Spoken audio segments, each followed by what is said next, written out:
আসসালামু আলাইকুম। বিয়ে বাড়ির মাংস খেতে আমরা সবাই ভালোবাসি, তবে সবারই একটা কমন প্রশ্ন, বিয়ে বাড়ির মাংস কেন এত মজার হয়। আজকে বিয়ে বাড়ির স্টাইলে স্পেশাল মশলায় গরুর মাংসের রেসিপি আপনাদের সাথে শেয়ার করব। আমাদের প্রত্যেকের রান্নাঘরে থাকা কমন কিছু উপকরণ দিয়ে তৈরি স্পেশাল মশলা দিয়ে রান্নাটা করব, যা কিছুটা হলেও আপনাকে বিয়েবাড়ির মাংসের টেস্ট এনে দেবে আশা করছি। তাই অবশ্যই একবার হলেও রেসিপিটা ট্রাই করতে ভুলবেন না। রেসিপি ভালো লাগলে চ্যানেলটি সাবস্ক্রাইব করে একটা লাইক দিবেন। চলুন কথা না বাড়িয়ে মূল রেসিপিতে চলে যাওয়া যাক। স্পেশাল মশলায় গরুর মাংস রান্নার জন্য আমি ব্যবহার করছি হাফ কাপ সরিষার তেল। আপনারা চাইলে সয়াবিন তেলও করতে পারেন, তবে চেষ্টা করবেন সরিষার তেলটা ব্যবহার করতে। দিচ্ছি 4-5টা দারচিনি, 2টো সাদা এলাচ ও কয়েকটা লবঙ্গ। দিচ্ছি 1 কাপ পেঁয়াজ কুচি। আমি এখানে পেঁয়াজ গোল গোল করে কেটে নিয়েছি। প্রথমে পেঁয়াজটা আমি তেলে হালকা একটু রোস্ট করে নিচ্ছি। পেঁয়াজটা হালকা একটু নরম হয়ে আসলে দিয়ে দিচ্ছি গরুর মাংস। আমি এখানে 1.5 কেজি পরিমাণ গরুর মাংস ব্যবহার করছি। মাংসটা চর্বি হাড্ডি সহ নিয়েছি আর ভালোভাবে ধুয়ে মিডিয়াম সাইজের পিস করে আধা ঘন্টা পানি ঝরিয়ে নিয়েছি। এবারে দিয়ে দিচ্ছি 2 চামচ রসুন বাটা, দিচ্ছি 1 টেবিল চামচ হলুদের গুঁড়ো, দিয়ে দিচ্ছি স্বাদ অনুযায়ী শুকনা মরিচের গুঁড়ো। ঝালটা আপনারা যার যার পছন্দ মতো কমিয়ে বাড়িয়ে নিতে পারবেন। দিচ্ছি পরিমাণ মতো লবণ। গুঁড়া মশলাগুলো দেওয়ার পর আলতো হাতে নেড়ে মাংসের সাথে সব মশলাগুলো মিশিয়ে নিচ্ছি। মশলাগুলো মাংসের সাথে খুব ভালোভাবে মেশানোর পরে ঢাকনা দিয়ে ঢেকে আমি মাংসটাকে রান্না করে নেব কিছুক্ষণ। 5-7 মিনিট রান্নার পর মাংস থেকে কিন্তু প্রচুর পরিমাণে পানি বেরিয়েছে। আমাদের এলাকাতে মাংসের এই পানিটাকে বিষ পানি বলে থাকে। দেখতেই পাচ্ছেন কি পরিমাণে পানি বেরিয়েছে, আর এই পানি দিয়েই কিন্তু আমি প্রথম অবস্থায় মাংসটা কিছুক্ষণ রান্না করে নেব। আরও কিছুক্ষণ রান্নার পর পানিটা একটু টেনে এসেছে, মানে মাংসগুলো মোটামুটি রান্না হয়েছে। আরও কিছুক্ষণ নেড়ে চেড়ে এই পানিটা সম্পূর্ণ টেনে না আসা পর্যন্ত অপেক্ষা করব। চুলার আঁচ এ পর্যায়ে এসে মিডিয়াম হাইয়ের মাঝামাঝি থাকবে। পানিটা যখন টেনে আসবে এ পর্যায়ে এসে দিয়ে দিচ্ছি 3 টেবিল চামচ আদা বাটা। মাংস রান্নায় আবারও বলছি আদাটা একটু বেশি দিতে হয়। এবারে যে স্পেশাল মশলাটা ব্যবহার করছি সেটা দিয়ে দিচ্ছি।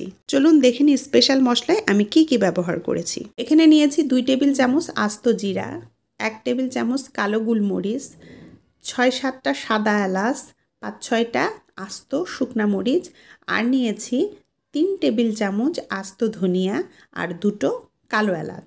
এবারে সব মশলাগুলোকে আমি হালকা একটু রোস্ট করে গ্রাইন্ডারে গুঁড়ো করে নিয়েছি। এই মশলা থেকে আমি প্রথমে এ পর্যায়ে এসে 1/3 মশলা ব্যবহার করছি, আর বাকিটা তুলে রাখছি পরবর্তীতে ব্যবহার করার জন্য। এ পর্যায়ে এসে দিয়ে দিচ্ছি আমি আরও কিছুটা তেল। আমি আজকের মাংস রান্নায় মোট 1.25 কাপ তেল ব্যবহার করেছি। এবারে সব কিছু দিয়ে চুলার আঁচটা এ পর্যায়ে এসে লো করে দিতে হবে। তারপর আলতো হাতে চামচ দিয়ে নেড়ে এই মশলাগুলোকে মাংসের সাথে কিছুক্ষণ কষিয়ে নেব। ঢাকনা দিয়ে ঢেকে আমি বারে বারে নিচ থেকে নেড়ে মশলার সাথে খুব ভালোভাবে কষিয়ে নিচ্ছি। মাংস রান্নায় স্পেশাল মশলা তৈরির ক্ষেত্রে যেহেতু গোটা শুকনা মরিচ ব্যবহার করেছি, তাই শুকনা মরিচের গুঁড়া ব্যবহার করার ক্ষেত্রে আপনারা আগে একটু বুঝে ব্যবহার করবেন, তা না হলে ঝালের পরিমাণটা বেশি হয়ে যেতে পারে। মাংসটা আমাদের খুব ভালোভাবে কষানো হয়ে গেছে। পানিটা একদম টেনে এসেছে, আর মাংসটা কষাতে কষাতে আমি এ পর্যায়ে এসে একটু ভাজা ভাজা করে নিয়েছি। দেখতে পাচ্ছেন কালারটা কি সুন্দর চলে এসেছে। এ পর্যায়ে এসে আমি সামান্য একটু গরম পানি দিয়ে মশলাটা আর একটু ভালোভাবে মাংসের সাথে কষিয়ে নিচ্ছি। এই নাড়তে নাড়তে মশলার ফ্লেভারটা মাংসর ভেতরে খুব ভালোভাবে কিন্তু ঢুকে যাবে। এভাবে স্পেশাল মশলায় গরুর মাংস একবার রান্না করে খেয়ে দেখবেন, খেতে ভীষণ মজা লাগে।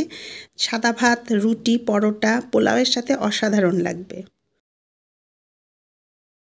দারুণ একটা কালার চলে এসেছে, আমাদের মাংসটাও খুব ভালোভাবে কষানো হয়ে গেছে। এ পর্যায়ে এসে আমি দিয়ে দেব পানি।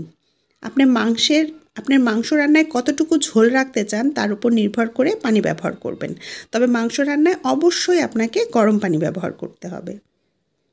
আমি এখানে হাফ কেজি গরম পানি দিয়ে দিচ্ছি। আমি আজকে খুব বেশি ঝোল রাখবো না। এবারে ঢাকনা দিয়ে ঢেকে চুলার আঁচ হাই করে মাংসটাকে কিছুক্ষণ রান্না করে নেব। ঝোলটা যখন মোটামুটি টেনে যাবে মাংসটাও কিন্তু এ পর্যায়ে এসে 80% সেদ্ধ হয়ে যাবে।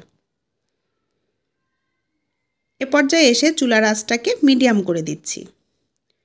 যে স্পেশাল মশলাটা বাকি ছিল সেই স্পেশাল মশলাটা উপর থেকে ছড়িয়ে দিচ্ছি। দিয়ে দিচ্ছি কয়েকটা গোটা কাঁচামরিচ। আলতো হাতে আরও একবার সব কিছু নেড়ে মিশিয়ে নিচ্ছি। এবারে চুলার আঁচ একদম লো করে চুলার উপরে পাতিলটা ঢাকনা দিয়ে ঢেকে পাতিলটা বসিয়ে রাখবো আরও 5 থেকে 10 মিনিট। 10 মিনিট পর চুলা বন্ধ করে চুলার উপরে ঢাকনা না খুলে বসিয়ে রাখবো আরও 10 থেকে 15 মিনিট। ব্যাস, স্পেশাল মশলায় মজাদার গরুর মাংস রান্না একদম কমপ্লিট। কালারটা দেখুন, অবশ্যই একবার হলেও ট্রাই করবেন। এভাবে মাংস রান্না করে খাওয়ার পর আপনারা আর অন্যভাবে মাংস রান্না করে খেতে মনই যাবে না। মাংস রান্নায় নতুনত্ব আনতে চাইলে এই রেসিপিটি অবশ্যই ফলো করবেন। সম্পূর্ণ ঝামেলাবিহীনভাবে রান্না করবেন আর স্বাদ হবে দারুণ মজার। এভাবে মাংস রান্না করলে আর আমার দেওয়া প্রতিটা টিপস ফলো করলে আপনার মাংস হবে একদম নরম এবং চমৎকার একটা কালার আসবে।